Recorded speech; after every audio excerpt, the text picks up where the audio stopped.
T-minus 10, 9, 8, 7, 6, 5, 4, 3, 2, 1, 0. Ignition, liftoff. Liftoff. ¿Qué pasa, amiguicos? Bueno, bienvenidos un día más a este podcast de Emprendedores Compulsivos. Esta vez sí que he acertado con la intro y no me he adelantado a la intro, o sea que vamos mejorando la película. Y luego, bueno, bienvenidos a mi nuevo setup, que yo creo que he intentado encender el máximo de luces posible para que quede bonito.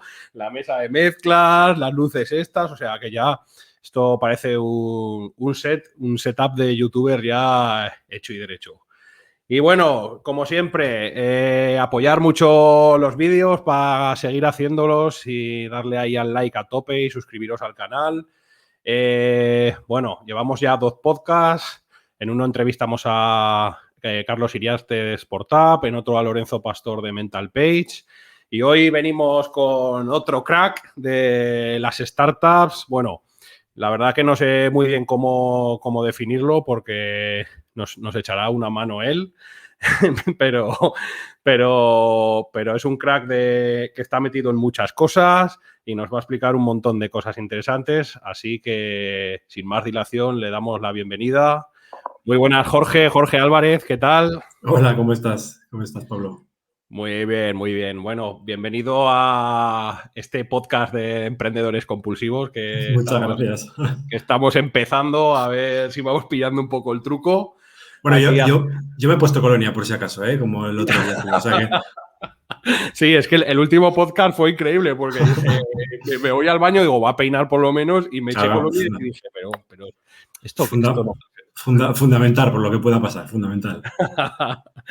Bueno, pues nada, agradecerte que estés aquí en el podcast. Ya he dicho en la introducción que, bueno, te conozco hace mucho también, pero no sabía cómo presentarte.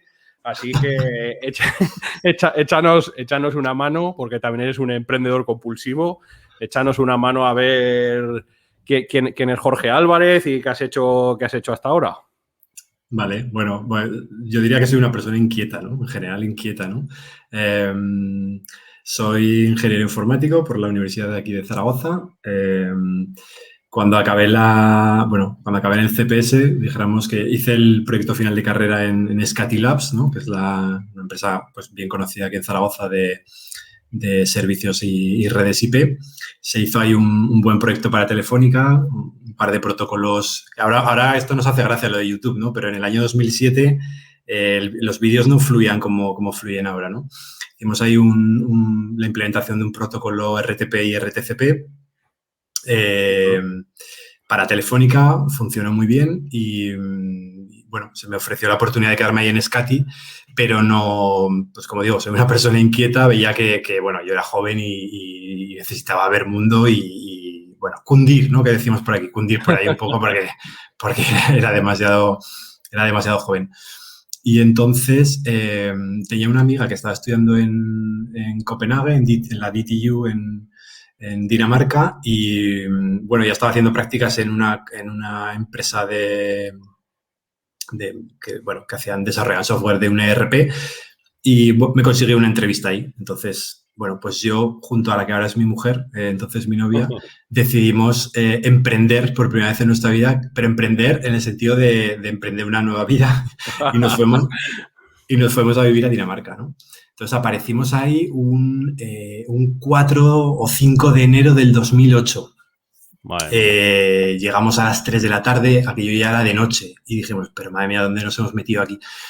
Y nada, ahí os hicisteis un Rubius, pues, o sea...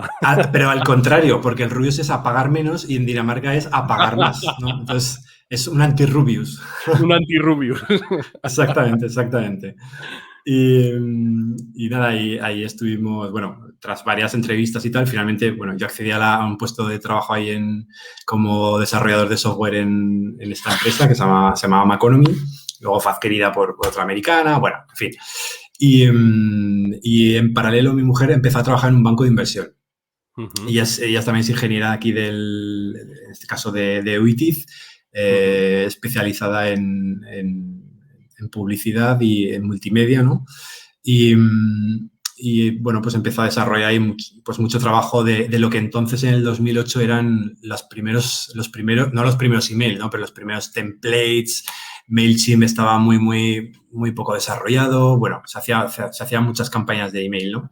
Y había mucho, notasteis mucho contraste de lo que era el mundo de la empresa, bueno, aunque no tendríais mucha experiencia, pero... Sí, la verdad es que es de agradecerlo en los años que vivimos en Dinamarca porque absorbimos mucha cultura de empresa que todavía no está implantada ni siquiera aquí, ¿no? Ejemplos, pues los miércoles y los viernes en las empresas, en muchas empresas, no voy a generalizar, pero en muchas empresas, por ejemplo, tú te puedes llevar la cena a casa. Te la preparan ahí y entonces tú te vas a tu casa con tu tupper para que no tengas que preocuparte tampoco de mucho, ¿no? Te apuntas previamente en unas listas y te la puedes llevar a casa. Como eso, en función de los rangos, por ejemplo, mi mujer en Saxo Bank, bueno, hubo una temporada que tenían, desde cuando llovía y salían a la calle, tenían paraguas disponibles. Aquí tenéis paraguas para salir a la calle por si llueve. Sí. Hasta servicios de masajistas, no todos los días, ¿no? Pero una vez al mes podías conseguir plaza para que te dieran un masaje. O sea, a nivel de cuidado con los empleados, bueno, podríamos sistematizar los procesos, simplemente copiar y pegar lo que tienen allí, ¿no? En muchas empresas, ¿no? Sí, bueno, podríamos pagar una hora hablando de la cultura danesa, ¿no? Sí, una cultura de empresa. Ahora, no sé si lo habrás leído tú, me estoy leyendo el libro de No hay reglas, de Netflix, que es como, bueno, Netflix al final es el referente en cultura de empresa a nivel mundial. De todas las startups de Silicon Valley están copiando, bueno, y si entráis en la web, que pone todo o sea, súper transparente su cultura de empresa, y es una pasada porque están llevando la cultura de empresa a un límite, no sé si lo conocías, de que, por ejemplo, la gente, no hay burocracia para nada, o sea, pueden cogerse todas las vacaciones que quieran, no tienen horarios, o sea, solo trabajan a resultados. Y es la cultura de empresa llevada al extremo, pero incluso ya tuvieron que parar porque es que había gente que al permitirles la libertad de no cogerse vacaciones, de cogerse vacaciones, la gente no se cogía ni vacaciones. O sea, les tenían que obligar a cogerse días. Sí, suele pasar, ¿eh? Cuando das confianza al empleado, el empleador responde, ¿no? Ahí en Dinamarca no llegaba a ese límite, pero tenías normalmente tenías 6 o 7 semanas de vacaciones al año, o sea, mes y medio. La jornada laboral, cuando yo me fui en el año 2012, eran de 37 horas a la semana. Y luego sí que hay muchísima flexibilidad a la hora de trabajar. Cosas que estamos viendo ahora debido a la pandemia, ¿no? Allá ya estaban plenamente implantadas, ¿no? El working from home, bueno, en fin, ahora indagaremos un poquito más, pero bueno, estaba perfectamente implantado. De hecho, había gente, como curiosidades, que a gente le gustaba cortarse el pelo cerca del trabajo y entonces, bueno, a mitad de la jornada se salían a cortarse el pelo y absolutamente nadie le iba a decir nada porque sabe todo el mundo y tiene confianza de que el tiempo empleado, lo que sea, lo va a recuperar cuando él considere, ¿no? Y también funcionaba mucho el tema de leave early, o sea, te vas a casa pronto, cuando digo pronto es pues 3 de la tarde más o menos o por ahí. ¿Para qué? Para ir a buscar a los niños al colegio, estás toda la tarde jugando con ellos para fomentar una calidad, ¿no? de vida. Y luego sí que se suele completar las horas, pues te conectas otra vez y a las 8 o las 9, cuando los críos están ya durmiendo, pues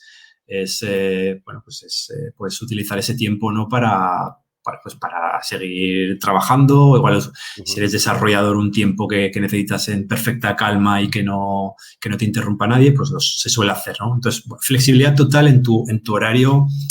Evidentemente, luego tienes reuniones que son importantes y tienes que acudir, ¿no? Pero no hay nadie que te diga, no lo sé. Yo los viernes, por ejemplo, me acuerdo muchos viernes que cuando volábamos de vuelta a España, pues a las 12 de la mañana o algo así, yo decía, bueno, que me voy. Y me iba al aeropuerto y ya estaba, y era un viernes. O sea, que con tal de que lo hubieras trabajado lo que tienes que trabajar previamente, es suficiente, ¿no? Y la pregunta del millón, tú que has vivido luego, pues lógicamente también trabajar aquí en España, porque claro, hay mucha gente que dice, sí, Suecia, tal, Noruega, sí, muy bien todo, Dinamarca, pero como España en ningún sitio. O sea, aunque seamos un desastre, entre comillas, ¿con qué Bueno, te quedas? aquí, O sea, al final...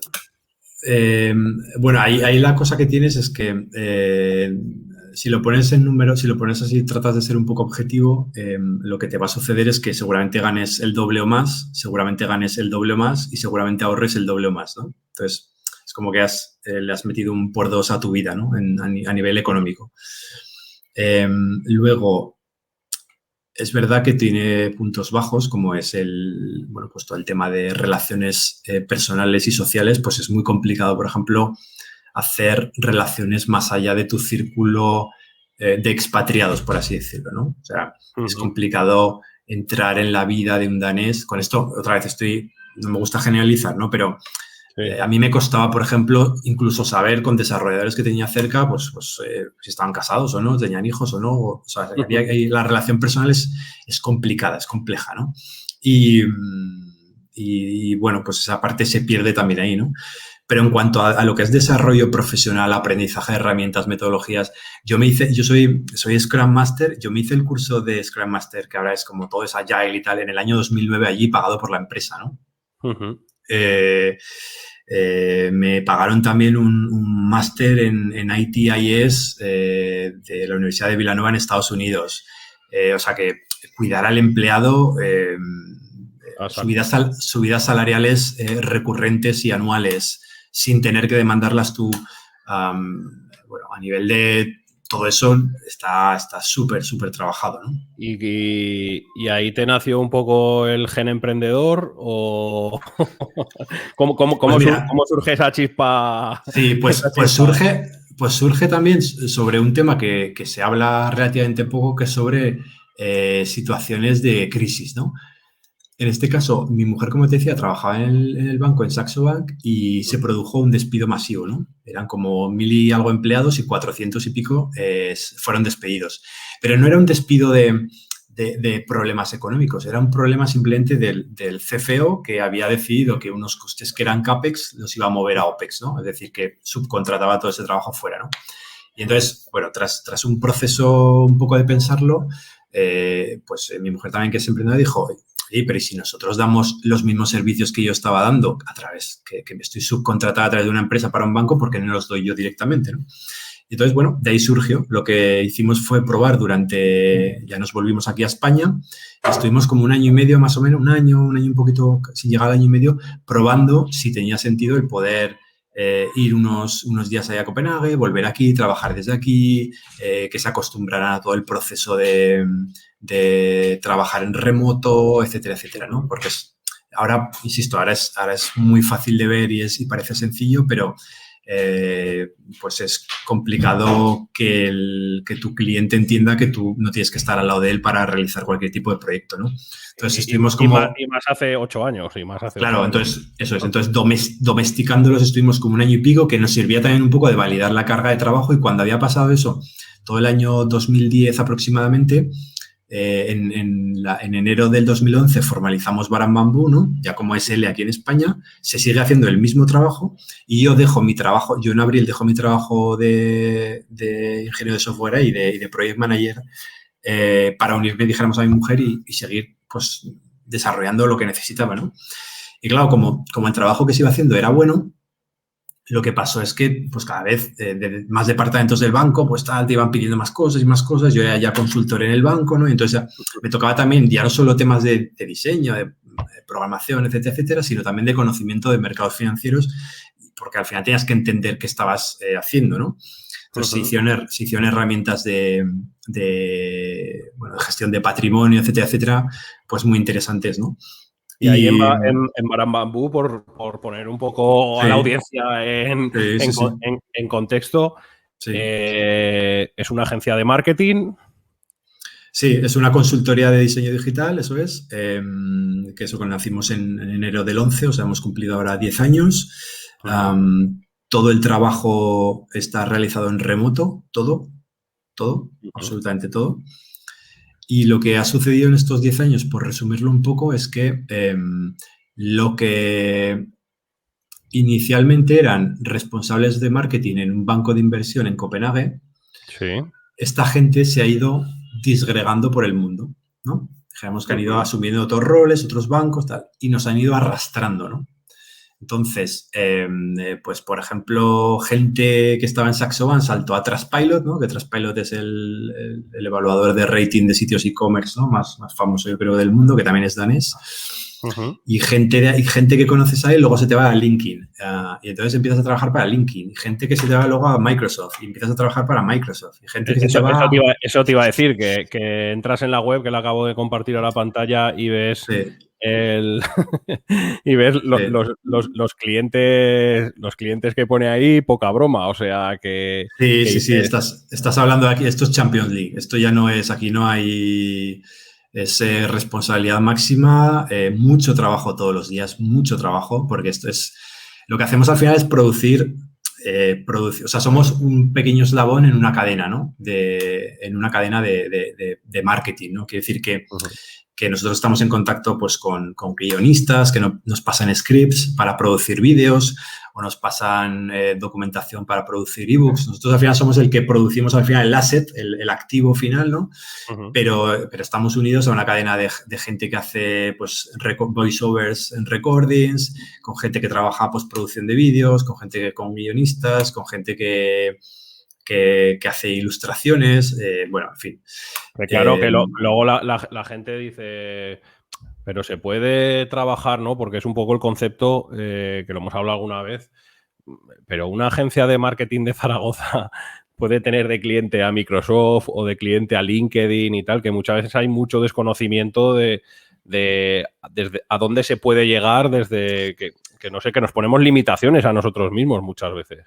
Totalmente. Y más diría, nosotros lo hacemos desde Utebo, o sea, todavía más pequeño. O sea, que desde Utebo puedes llegar a sí. Es que yo creo que el camino establecido, o sea, que tratamos de seguir siempre todos el mismo camino, ¿no? Es decir, si tú primero vendes en España o ofreces una consultoría en España y luego tu obsesión es internacionalizarte, pues puede ser muy lícito, pero igual que tú lo está haciendo mucha gente, ¿no? Entonces, nuestro camino aquí fue un poco sin querer y sin pensarlo claramente, fue al revés, que es yo primero busco clientes, hago un buen trabajo para que estos clientes me lleven a otros clientes, no tengo gastos comerciales y realizo el trabajo desde donde yo quiero vivir, que donde mi calidad de vida, dijéramos, es lo que estamos buscando ahora mismo, ¿eh? No quiere decir que dentro de un tiempo hagamos no un Rubius, ¿no? Pero un Alicante, por ejemplo, ¿no? De me quito el cierzo y vivo en la playa. No lo sé, ¿sabes? Entonces, quiero decir, el camino no es yo vendo en España y luego salto fuera, porque es ese, no es yo vendo fuera y me quedo fuera. Empiezo fuera y vendo fuera y ya está. O sea, quiere decir que hay múltiples caminos. O luego decido venir y trabajar aquí. Nuestra decisión, por ejemplo, de no trabajar con clientes españoles es porque tras haber probado con 2, 3 grandes cuentas aquí en Zaragoza, no hemos funcionado bien. No aprecian la calidad y la velocidad y solo les preocupa, por ejemplo, el precio, que es algo que nuestros clientes no... Es importante, pero es secundario, ¿no? Les importa más que tú entregues mañana o en 5 días tengas que lanzar un vídeo, postproducir un vídeo, más que el cuánto me vas a cobrar y todo esto ¿sabes? Entonces, del bueno, bonito y barato, el barato es secundario para ellos. Sí, al final yo me he dado cuenta muchas veces que tenemos como sugestiones muy intrínsecas en los negocios, ¿no? Y me ha pasado, o sea, con ONIAD, por ejemplo, a tiempo pasado, o sea, hubiera abierto el primer país México, porque al final hubiéramos hecho el mismo esfuerzo y hubiéramos ido a un por 4 de público, ¿no? Pero es verdad que hay otros países, por ejemplo, cuando estuve en la India hace 1 año y medio, buscando outsourcing de programadores y tal, hablando con empresas, me di cuenta, por ejemplo, que los ingleses montan los negocios, por ejemplo, te hablo en la parte de más de compras que de ventas ahora, pero bueno, que es básicamente lo mismo. O sea, de repente un inglés monta una empresa y es que ni se preocupa de primero pedir presupuesto a las, yo qué sé, por exagerar, a las empresas del barrio o a las empresas, o sea, se van a la India directamente, dicen, pero ¿por qué me voy a ir a la empresa del barrio, a la empresa de mi amigo? O sea, piden presupuestos directamente a la India y luego ya, pues ya verán si... y en las ventas lo mismo, o sea, muchas veces empezamos a vender por, vamos, lo primero que hay cerca y tal, pero que es que depende mucho también del producto, de los objetivos que tengas como empresa, de tu valor añadido que estás aportando al mercado, porque igual lo que dices tú, las empresas que tienes locales no van a saber apreciar, pero no por nada, sino por la tipología de empresa, ¿no? El valor añadido que puedes aportar al mercado.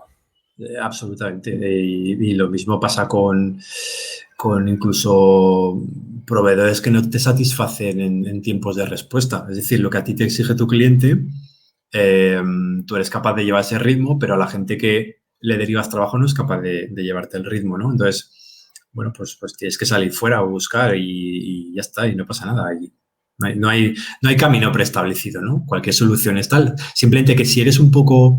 ¿Cómo decirlo? Si eres un poco contraria en el sentido de replantearte por qué las cosas se hacen así, por qué yo tengo que ser primero vender en España para luego salir fuera, por qué tengo que contratar trabajo en España y no fuera, por qué, bueno, pues puede ser que sí, nosotros trabajamos con gente de España, pero porque funcionan, pero no porque seas una empresa española, ni mucho menos. Sí, que hay que ser escéptico, ¿no? Sí, Escéptico sí. y plantearte todo. Yo siempre lo digo a toda la gente de mi equipo que al final tú lo primero que tienes que pensar es cuál es tu objetivo y a partir de ahí pensar la mejor opción para llegar al objetivo. Pero muchas veces eso, no sé si por su gestión, por la espiral que te atrapa del día a día, muchas veces hay cosas que ni te las planteas, que simplemente... pues bueno, las haces porque te has fijado en otro sitio y tal y sigues la corriente y al final llega un día que dices, pero ¿por qué estoy haciendo esto así? Claro, sí, sí. Es que también normalmente el fijarse en cómo han hecho algo, una competencia, alguien que tengas como referencia y tal, ese camino está trillado ya, ¿no? Han pasado 20 antes que tú por ahí, ¿no? Entonces, normalmente no suele ser el resultado no suele ser muy satisfactorio, ¿no? Tienes que tratar de buscar un camino que no sea el lógico, que no sea el normal, ir por donde nadie quiere. O sea, cuando ves un rebaño que va hacia allá, pues entonces tú hacia el otro lado. Así más o menos, ¿no? Muchas veces es lo que yo pienso y lo que yo trato de anticiparme, ¿no? A esos pensamientos de los demás. Jeff Bezos, ¿no? El de Amazon, siempre dice que el que mira hacia los lados nunca gana la carrera. No, o sea, que al final tú tienes que ir con tu foco, a tu aire y... Sí, sí, pero ya ahora me refiero, ya no tanto sobre el foco, sino que ves que todo el mundo, por ejemplo, ¿no? Pues se pone de moda algo y todo el mundo se va hacia allá, pues entonces es el momento de decir, hostia, si todo el mundo se está yendo hacia allá, ¿no? O sea, por ejemplo, llevándolo a los mercados financieros, ¿no? Señal de compra digo. Cuando salen las noticias de Antena 3, a las 9 abren con el informativo de la bolsa cae, es señal de compra sí. Normalmente, ¿no? Todo el mundo sale, uno que no se había enterado, que no ha leído el periódico al día siguiente sigue vendiendo, con lo cual cae más. Entonces tú es el momento de comprar, ¿no? Eso es el ser contraria, ¿no? Digo. Sí, sí, sí. Además, bueno, ahora hablaremos mucho de esto porque supongo que a partir de que estuviste en el banco como consultor, nació un poco también, porque bueno, como hemos dicho que eres multiperfil, ¿no? También eres inversor, eres amante de las criptomonedas, bueno, no sé qué más cosas, o sea, gestor de patrimonio. No, luego lo que ha ido pasando es que, bueno, pues con cierto, lo que sucede es que cuando vas teniendo bueno, pues Baramambo iba bien, lo que pasa es que te tienes que empezar a preocupar por las cuentas de tu empresa, ¿no? Y me pasa a mí, te pasa a ti, bueno, en este caso a tu hermano, ¿no? Hay que preocuparse por esto que pasa aquí, ¿no?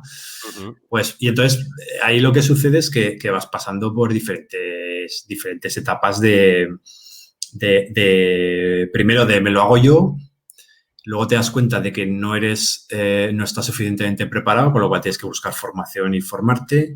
Puedes pasar incluso pues, por bancas privadas, etcétera, etcétera. Te van a clavar en comisiones. No sabes que te están clavando comisiones. Tienes que aprender de comisiones bancarias, de productos financieros, de dónde invertir, de etcétera, etcétera. Entonces, eso tienes que ir, tienes que espabilar ahí, ¿no? Pero vamos, esto te espabila la vida rápido. Sí. Y ahora hay una tendencia, bueno, que yo la verdad que no sé muy bien cómo relacionarla, pero la tendencia esta que está viendo ahora de todos los gamers, o sea, toda la gente que juega en su casa a videojuegos y se dedica profesionalmente a jugar a videojuegos, que están entrando todos en bolsa a hacerse también brokers online, a montar sus propias, ¿no? Que supongo que es como un poco como empezaste tú, ¿no? A jugar con pequeñas cantidades de dinero.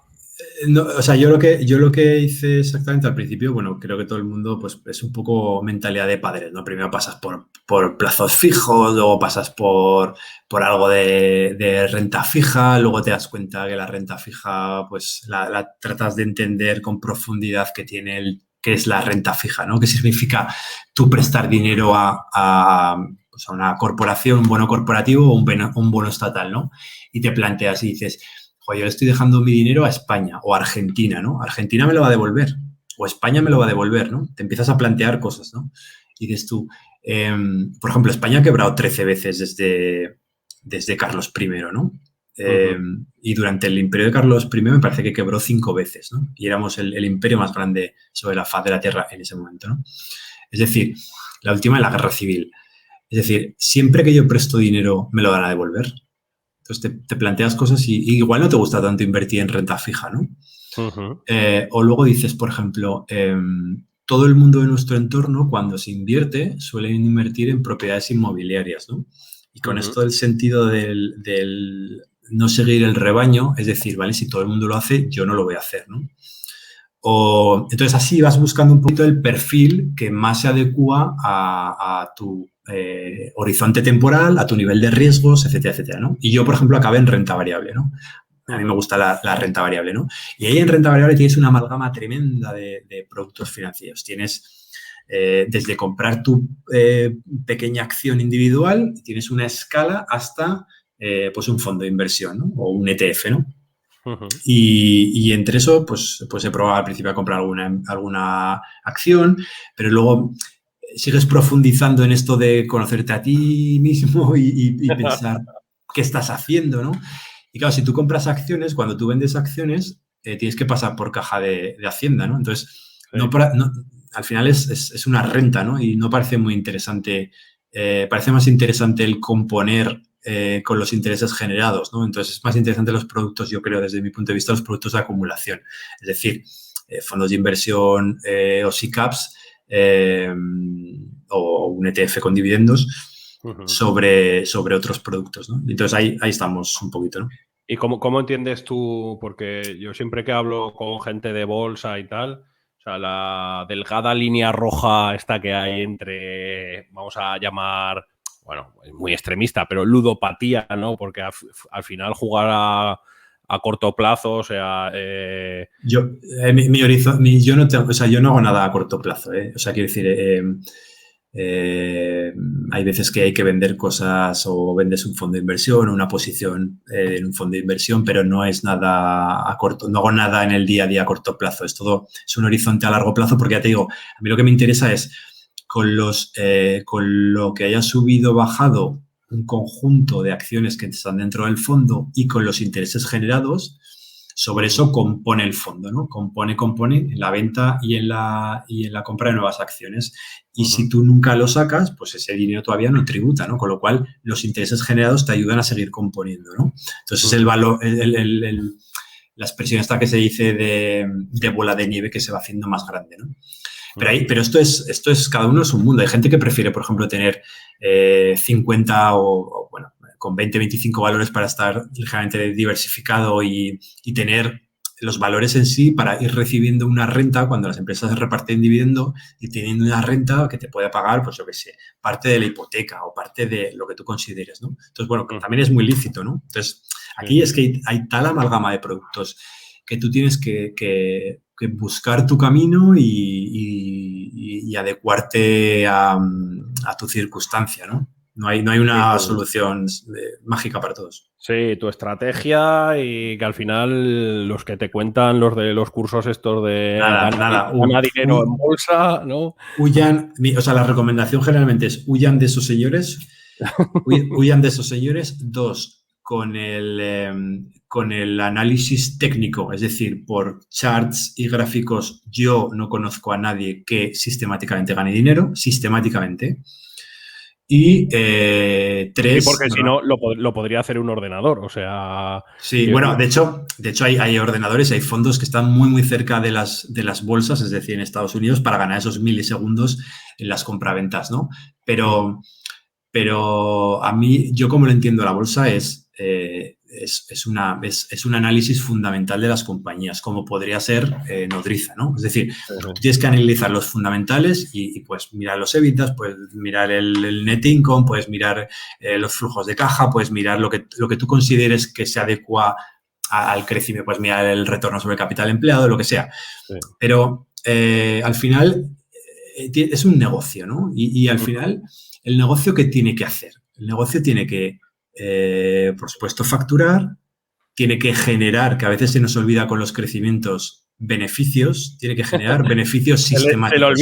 Se le olvida a mucha gente últimamente. Se nos olvida mucho el tema de las empresas Gacela y las empresas no sé qué, porque llevan creciendo, no me cuentes historias, beneficio año tras año, sistemático con crecimiento. Hay índices en Estados Unidos, los aristócratas y los reyes del dividendo, que son empresas que llevan 25 o 50 años sistemáticamente, año tras año, subiendo el dividendo que reparten a sus accionistas. Esa es la tendencia. Esto no quiere decir que siempre que tú repartas dividendo lo estás haciendo bien, porque hay veces que es más interesante reinvertir dentro del propio negocio en lugar de repartir dividendos, ¿vale? Pero entendamos los conceptos. Entonces, tú tienes que ser capaz de generar más beneficio todos los años, sistemáticamente como un martillo pilón, ¿no? Esa es la forma de que vaya bien la empresa, ¿no? Y luego, si eres capaz de reinvertirlo en tu propia empresa, en una línea de negocio adicional, etcétera, etcétera, mejor que repartir dividendos, ¿no? Pero bueno, una mala, repartes dividendos, ¿no? Entonces, que se nos olvide las cifras estas de es que yo facturo más de tal o tengo más empleados que tú. Bien, para salir en el periódico. Aquí, beneficio.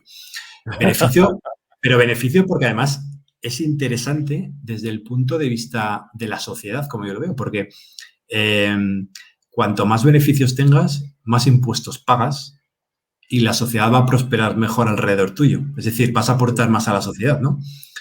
Que es algo que no se nos olvida, ¿no? El tema del ahorro.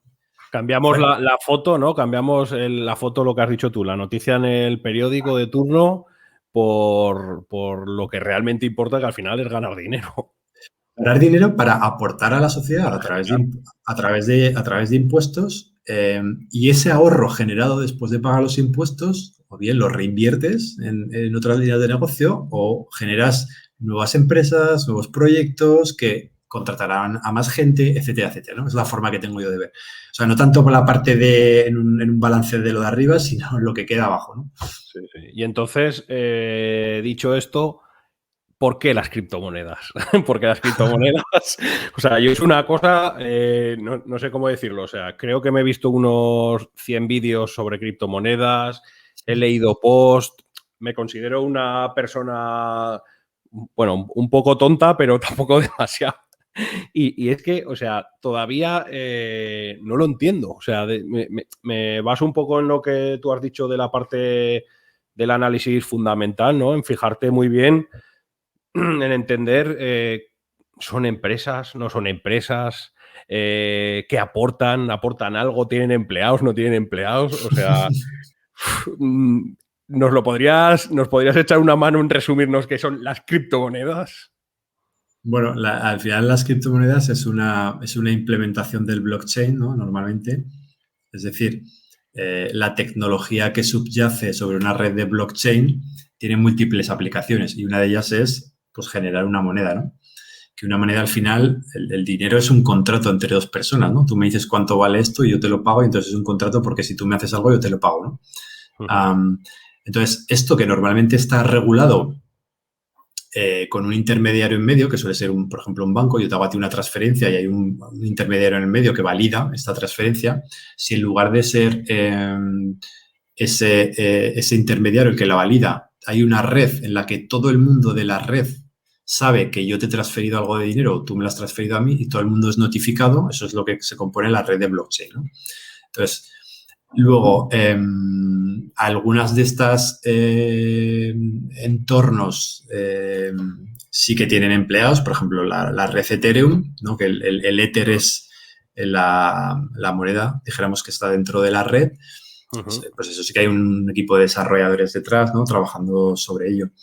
Hay otras que, pues, seguramente con menos infraestructura también, ¿no? Pero al final, los dos puntos que veo yo aquí, uno es que no hay un organismo regulador en medio que está siendo notificado está viendo estas transacciones, sino que todos los nodos de la red de blockchain están siendo notificados, ¿no? Y entonces, claro, esto, ¿por qué no les gusta tanto a los gobiernos? Porque han perdido el control. Entonces, las noticias que se ven es China va a sacar su criptomoneda, no sé quién, el Santander se va a liar con el BBVA y no sé qué van a sacar su criptomoneda. ¿Para qué? Para seguir manteniendo su negocio, evidentemente. Sí. O sea, están con la mano así, se les está cayendo la arena entre los dedos, ¿no? Y generalmente están así porque están perdiendo parte del control de las transacciones, ¿no? Pero como todo, el mercado al final es soberano y pondrá a todo el mundo en su sitio. O sea, veremos si lo que estamos viendo ahora vuelve a ser una burbuja como hace 3 años, ¿no? O en el 2017 me parece que fue. Y volverá a corregir y volverá a llegar a donde tenga que llegar así. Y ya está. Y no hay que ni juzgar ni dejar de juzgar. ¿Será el Bitcoin un reservorio como el oro? Pues igual sí, o igual no lo sabemos. Elon Musk que las que está liando, las que está liando últimamente. Sí, lo que pasa es que en algún momento le tendrán que llamar la atención, ¿no? Porque lleva diciendo que Dogecoin era la moneda del pueblo unos días y luego por detrás estaba comprando bitcoins con Tesla, ¿no? Entonces, esta mañana leía que había ganado más dinero Tesla con la compra esta de bitcoins y con lo que ha subido estos últimos 2-3 días Bitcoin que con la propia generación de flujos de caja de Tesla, ¿no? Es decir, con el circulante de Tesla ha ganado más dinero que con la fabricación con la facturación de coches, ¿no? Increíble, increíble. Bueno, de locos, ¿no? Pero bueno, somos un rebaño de ovejas, ¿no? Sí. Donde dicen no sé qué, pues entonces todo el mundo va, ¿no? Y luego saldrán noticias de que las van a prohibir y que entonces todo el mundo se irá y bajarán y bueno, en fin. Que claro, escuchas cosas que es que yo, no sé, o sea, yo ya te digo, no entiendo mucho, pero voy escuchando cosas, por ejemplo, otro día con un amigo, que a ver si algún día hacemos un debate a 4 de criptomonedas. Y me decía, hostia, pues voy a invertir en minería de plata porque la plata se va a utilizar en el futuro para minar las criptomonedas y no sé qué. Y yo, madre mía, a ver, me explota la cabeza. Ahí no lo sé. O sea, mi aproximación es un poco más mundana, en el sentido de que tú puedes estar interesado por sectores que las tendencias del mercado recojan. Es decir, si hay intercambiadores de calor-frío en las baterías de coches eléctricos, ya sean las baterías normales o en, pues yo que sé, algún componente de un motor eléctrico en coches de combustión por hidrógeno, de pila de hidrógeno, bueno, pues igual es interesante tratar de llegar a ese material que necesitan las tal. Ya hacer predicciones sobre lo que se va a necesitar o no en un futuro, si pasa no sé qué, pues yo no me atrevo a... O sea, no tratas de anticipar el futuro, ¿no? Sino tratas de sumarte a las tendencias estructurales que es así que se ven algo más claras, ¿no? Y ahora un poco, no sé si quizás huyendo un poco de no entrar en las inversiones o ver las inversiones quizás con información de terceros un poco más lejanas y tal, también te has metido un poco en en las inversiones más de, bueno, no sé cómo se llamarán, si de cercanía Sí, o... es private equity, sí. Sí. Es que al final en tu portfolio tienes que tener un porcentaje de todos estos activos que hemos comentado. Al final aquí hay mucha literatura sobre ello, ¿eh? Hay mucha literatura sobre cartera permanentes, carteras permanentes. Cuando digo carteras permanentes es tener, por ejemplo, un 25% de renta fija, 25% de renta variable, 25% de oro y 25% en cash directamente, ¿no? Sobre lo que sea tu patrimonio, ¿no? Eso es una cartera permanente. Hay gente que luego dentro de la renta variable, pues eso, como te decía, pues entra en un ETF directamente porque tiene los costes, las comisiones muy bajitas. O puede entrar en una tipología de acciones que reparta más dividendo. Es que, insisto, aquí hay una amalgama de posibilidades tremenda. Pero es verdad que si haces solo eso con cosas que cotizan, es decir, activos que cotizan, la renta variable y la renta fija, o el oro comprando mineras, empresas mineras, lo que está sucediendo es que te estás dejando parte de la economía real, que es el private equity, es decir, aquellas empresas que no cotizan en bolsa. Por ejemplo, Barán Bambú o Nodriza, ¿no? No cotizan en bolsa, ¿no? Entonces, si no posees... De momento. De momento. Y veremos si es interesante o es interesante que salga a bolsa para que luego un fondo de inversión la saque de bolsa. Esto sucede mucho, ¿no? Entonces, tienes que tener un porcentaje en private equity, ¿no? En economía real, por así decirlo, en negocios que no fluctúa su precio.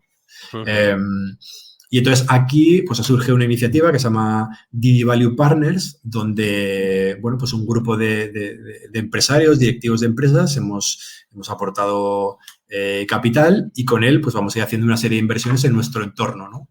Y ya hemos hecho un porcentaje en la primera adquisición, que es una fábrica de barriles de cerveza, que está aquí en Figueruelas. Y bueno, pues estamos ahí en el proceso de ponerla en marcha de nuevo, ¿no? Era una empresa que entró en liquidación, etcétera, y ahora, bueno, pues hay que volverla a ponerla en forma, ¿no? Que esté sana, musculosa para empezar a vender barriles de cerveza, ¿no?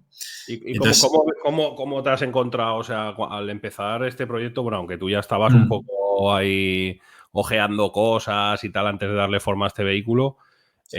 ¿Cómo ves el mercado? ¿Cómo lo sientes? ¿Ves que hay buenas oportunidades? ¿Ves que la gente es muy reacia? ¿Todavía el mercado no está acostumbrado a meter, o las empresas no están acostumbradas a meter accionariado ajeno? No sé, ¿cómo ves el mercado? Pues hay de todo. La verdad es que tienes que ir caso por caso también. Otra vez, insisto en lo de no generalizar, porque es verdad que hay veces que ahora lo que yo estoy haciendo mucho es ver pues empresas que están en situaciones especiales, ¿no? Por así decirlo. Pues que alguien se vaya a jubilar o una empresa que tenga problemas o que esté saliendo o entrando en una fase de, por ejemplo, esté entrando en liquidación o que está en concurso de acreedores y ver si con los números que tienen somos capaces de darle la vuelta, ¿no? Si tú vas al mercado comprando, no lo sé, el empresón que quieras de aquí a Aragón, que sabes que va bien, pues ahí la rentabilidad va a ser muy difícil. O sea, al final lo importante de aquí, como todo en la vida, es comprar barato, ¿no? Entonces, si tú compras barato, vas a tener un margen de rentabilidad superior. Eso es lo que tienes que hacer. Pagar, por ejemplo, un PER muy elevado por una empresa, pues no, tampoco...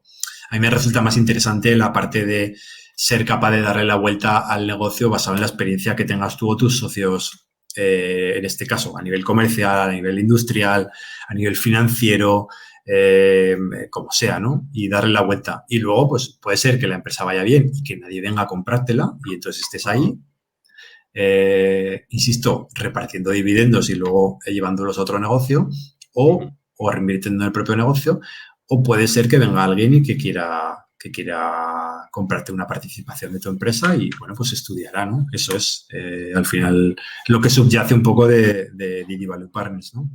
¿Y qué ves que falta? Porque, por ejemplo, otro día estoy participando en un grupo de enfoque con empresarios aragoneses y tal para ver un poco qué les faltan a las pymes aragonesas. pues lógicamente para ser más competitivas, bueno, ratios de productividad altos y tal. Y así en general yo cuando voy a las empresas, aparte de todo lo que hemos hablado antes de que nos falta como un poco también empezar a creérnoslo un poco más y tal, ¿qué ves tú así un poco en general cuando llegas a ese tipo de empresas? ¿Es más un tema de mentalidad? ¿Es más un tema de innovación? O sea, de equipo, de que no se contrata el talento necesario. ¿Qué ves tú que falta un poco?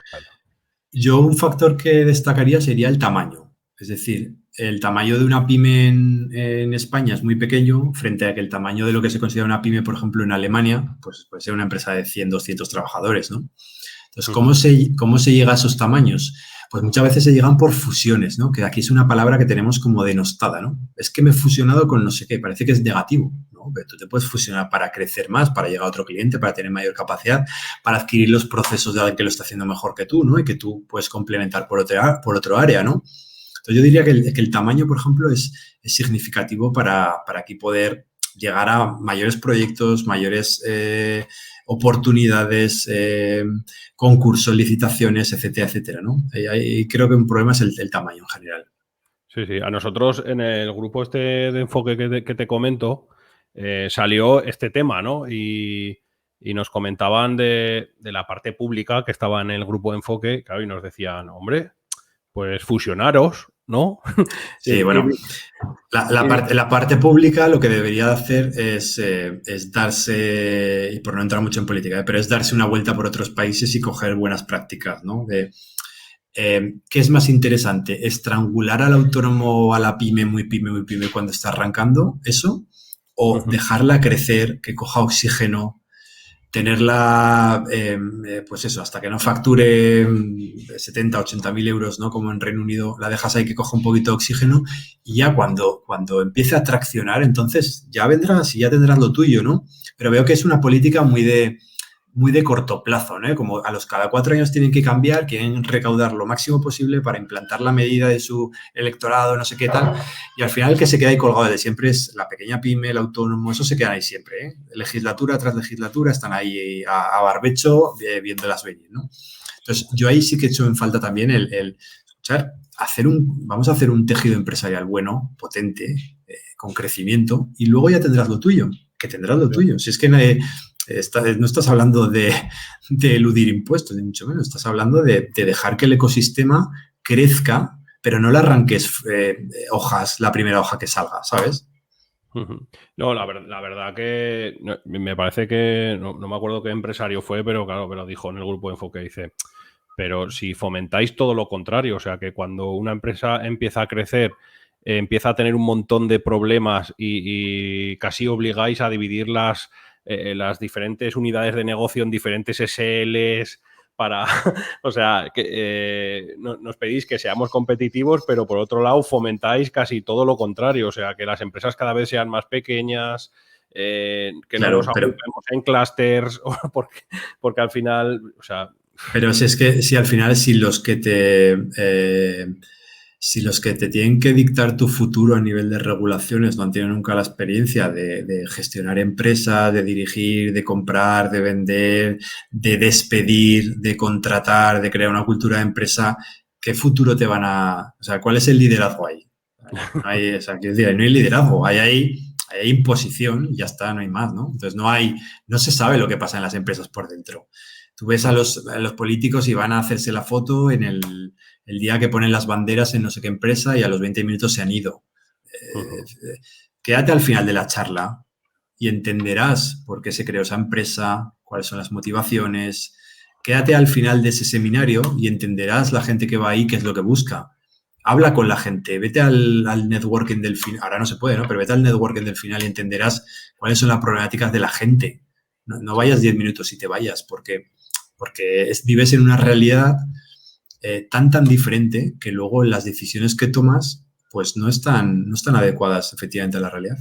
Lo comentaba hoy con una empresa, esta mañana que he estado reunido con una empresa de Big Data y es curioso porque decíamos que, claro, al final de estos grupos de enfoque siempre sacábamos unas conclusiones que es que el sistema político es desastroso y que el sistema universitario es desastroso. Y en ese grupo de enfoque están las dos partes, pero en los dos grupos de enfoque, después de que te calientas con los problemas y te hacen las preguntas, al final siempre salía lo mismo, ¿no? Y claro, y los que organizan ese grupo de enfoque es el gobierno de turno y la universidad de turno.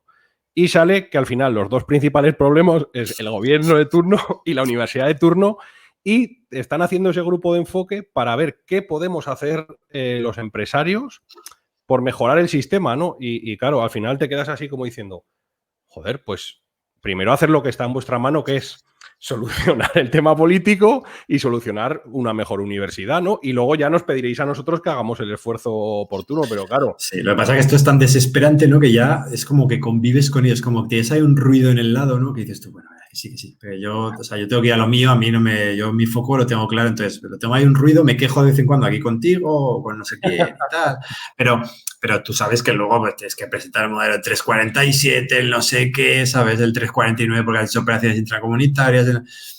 Entonces, en fin. Lo que sí que es verdad es que tenemos, en España en general, tenemos cosas que no tienen otros países. Entonces, es muy lamentable que en el informe este de mejores de calidad de vida en las ciudades del mundo, del último año, creo que la mejor ciudad considerada para vivir era Valencia, 1, 2, Alicante, creo que era 4 o 5 Málaga y 9 creo que era Madrid, de las, no sé si creo que era de las 20 o algo así, ¿no? Es decir, teniendo 4 empresas ahí, 4 ciudades de las más importantes, tienes una capacidad de atraer talento, empresas, a algo que nos ha venido dado, que es el clima, ¿no?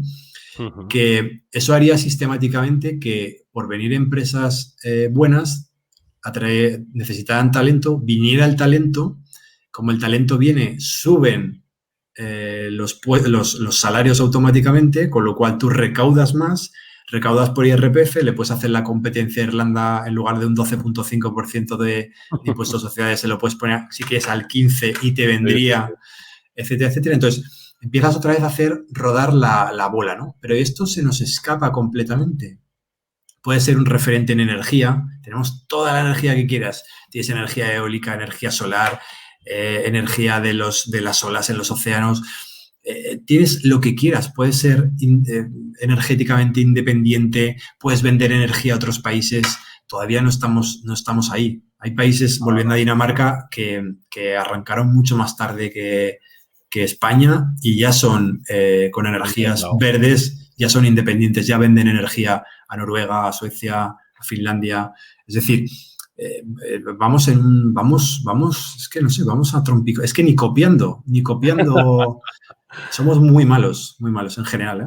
Porque es que tenemos muchas cosas para hacerlo bien, pero falta liderazgo, falta tener las ideas claras, falta fijarse en qué funciona en otros países, falta conocer las empresas, falta mucho, ¿no? Entonces, mientras eso suceda, ¿no? Es lo de siempre, a ti te pasará, ¿no? Cada año y medio dices tú, pues me meto a político, ¿no?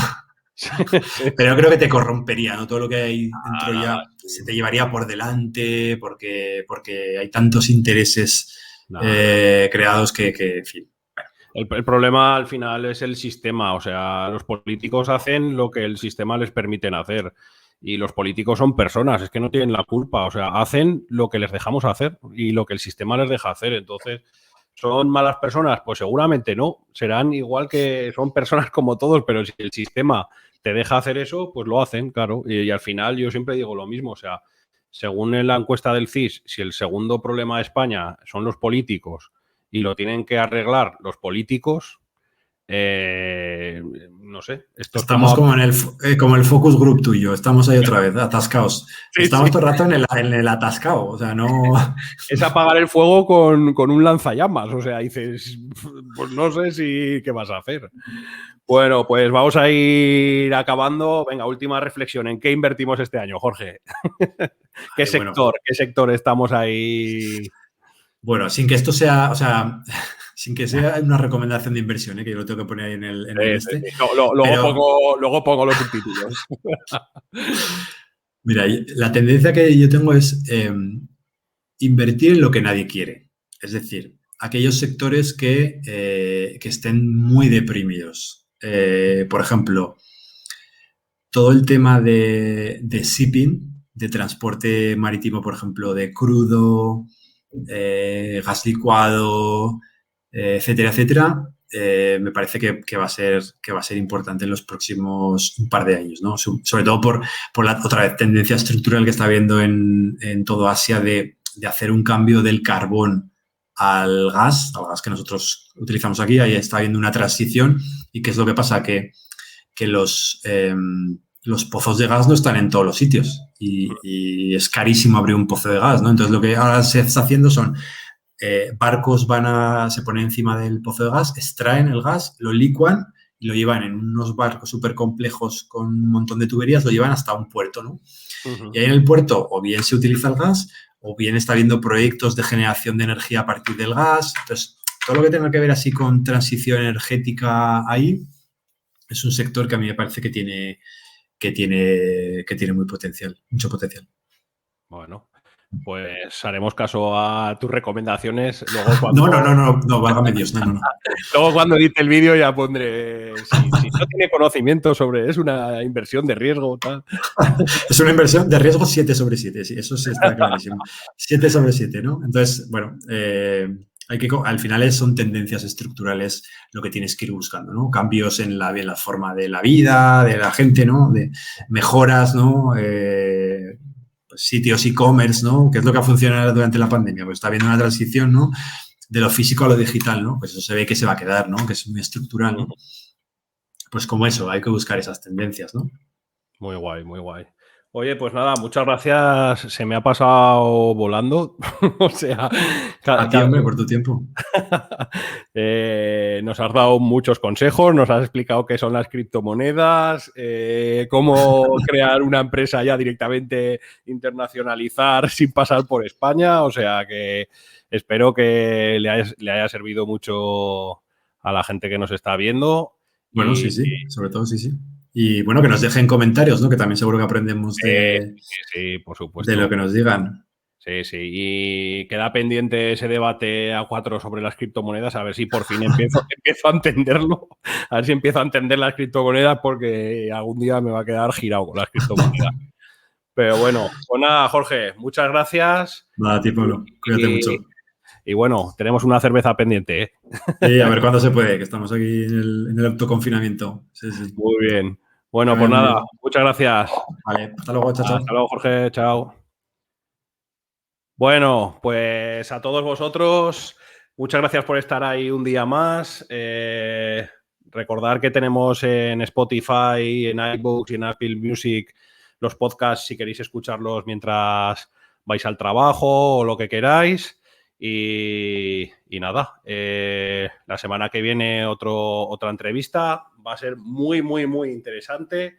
Por aquí os dejamos los vídeos a los anteriores podcast. Ya sabéis, darle mucho like para apoyar el vídeo, poner en comentarios todas las dudas que tengáis. Yo en la descripción del vídeo voy a poner los links a Barambambú, a Divi, bueno, a todo lo que ha comentado Jorge de sus empresas, por si estáis interesados en conocerlo, contactar con él.